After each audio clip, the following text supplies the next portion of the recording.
Salam jumpa teman-teman, salam jumpa, salam sehat, dan salam satu tujuan. Hari ini teman-teman kita budidaya pisang di kebunnya Pak Tatang ya. Hari ini kita mau ngasih tutorial untuk cara menghemat bibit pisang. Supaya bibit pisangnya nggak main ditebasi, supaya kita kumpulin. Karena kita mau budidaya pisang yang paling banyak teman-teman. Tapi jangan lupa teman-teman subscribe, komen, dan share ya. Dan tekan tombol loncengnya supaya akun channel kita berkembang dengan bagus ya.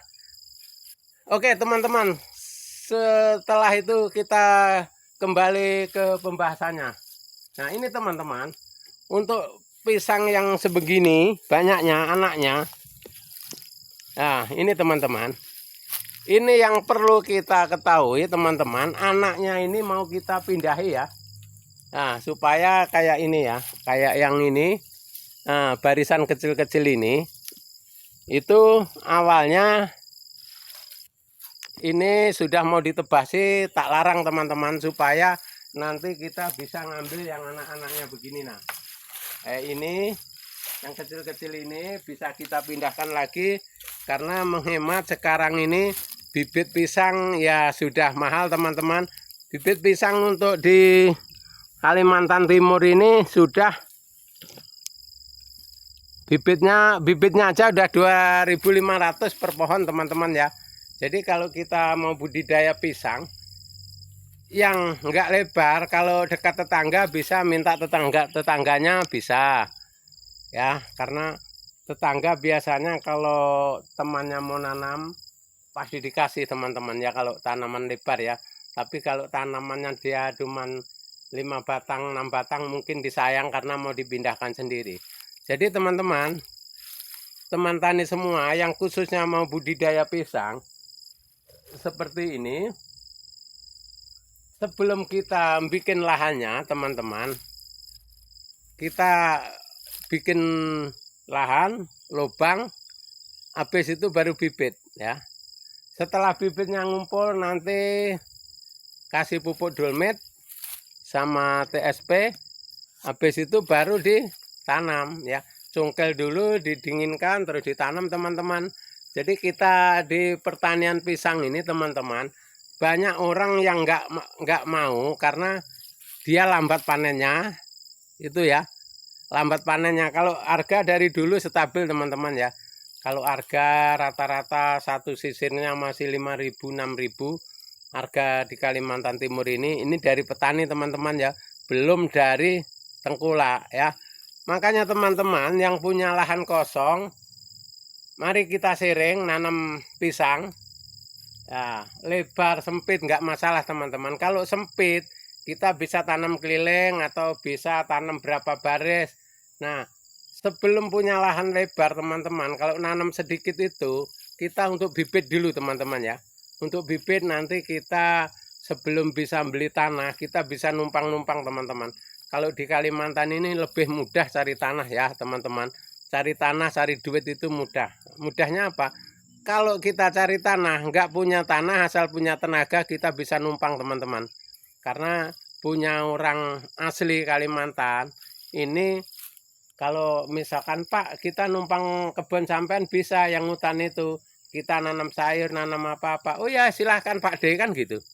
Nah kita numpang 1 tahun teman-teman, insya Allah bisa beli teman-teman.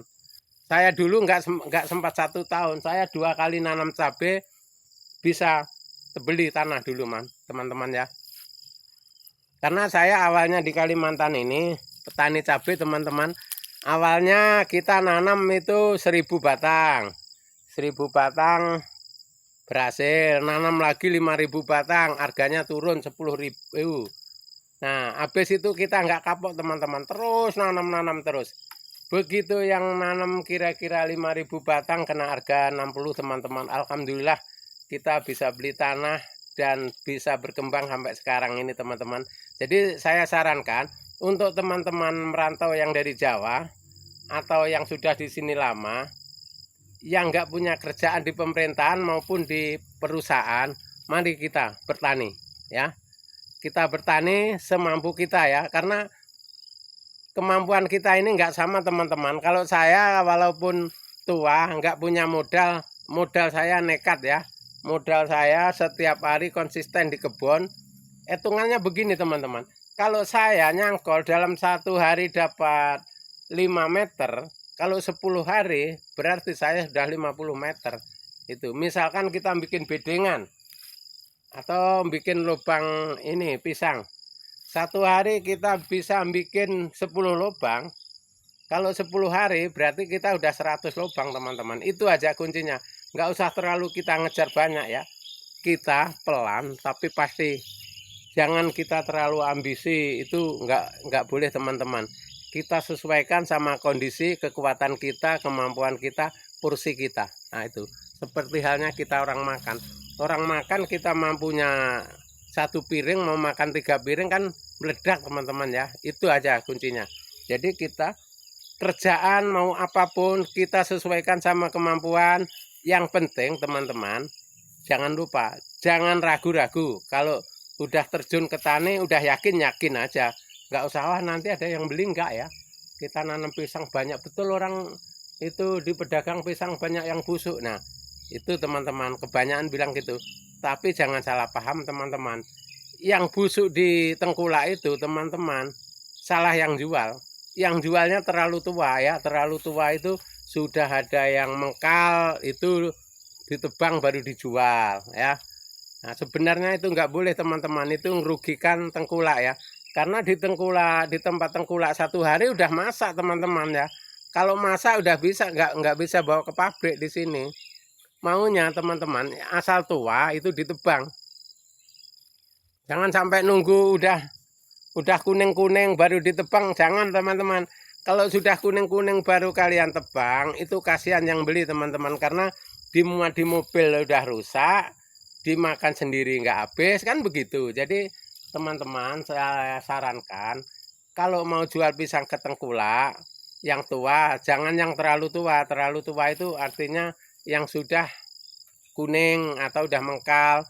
Itu artinya nanti sampai di tempat tengkulak itu 1 malam, itu sudah masak teman-teman. Kalau udah masak otomatis cuma dimakan ya. Nah, paling-paling yang beli masak itu kan sesisir 2 sisir teman-teman ya. Untuk goreng paling-paling kan begitu. Jadi kalau sampai teman-teman jualnya 10 tandan terus itu udah semburatnya udah kuning-kuning, udah mengkal semua, itu kasihan yang pembeli. Jadi kita yang penting tua kita tebang, kita jual gitu teman-teman ya.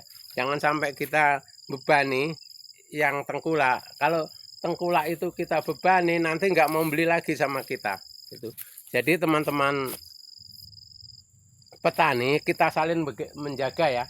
Kita jaga kebun kita jaga tengkulak supaya tengkulak nggak rugi, kita nggak rugi. Caranya gimana? Itu tadi, cara panen kita harus disesuaikan sama umur ya. Misalkan udah tua, jangan terlalu masak, jangan terlalu ada yang, wah itu kalau belum ada yang masak nggak tak tebang, jangan. Itu makin rugi nanti teman-teman. Karena pembeli itu maunya biasanya di sini, kalau nebang hari ini mungkin 2 hari lagi baru diangkut teman-teman ya.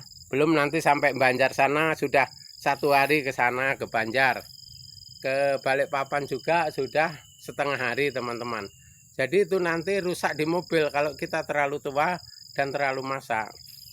Jadi teman-teman, untuk budidaya pisang, kembali ke acara tadi, ke budidaya pisang, jangan malas, jangan malu, jangan ragu. Artinya jangan ragunya begini, setiap tanaman di Kalimantan ini tetap laku teman-teman.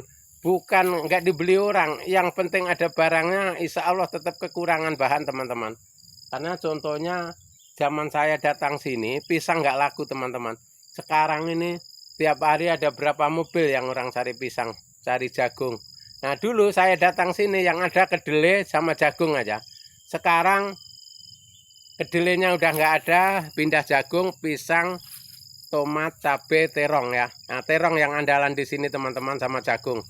Yang masih jadi nomor 1 di kampung kita ini jagung, terong aja. Yang lain masih nomor di belakangnya itu teman-teman ya. Karena kalau terong sekali panen sampai 30-40 karung, kali 6.000 aja sudah lumayan teman-teman. Kalau pas harga itu, kalau harga 3.000 juga lumayan, rawatannya mudah ya. Itu teman-teman. Nah, yang untung sekarang ini petani jagung teman-teman. Petani jagung sekarang 7.500 dari petani. Oke, terima kasih teman-teman, semoga bermanfaat. Sampai jumpa.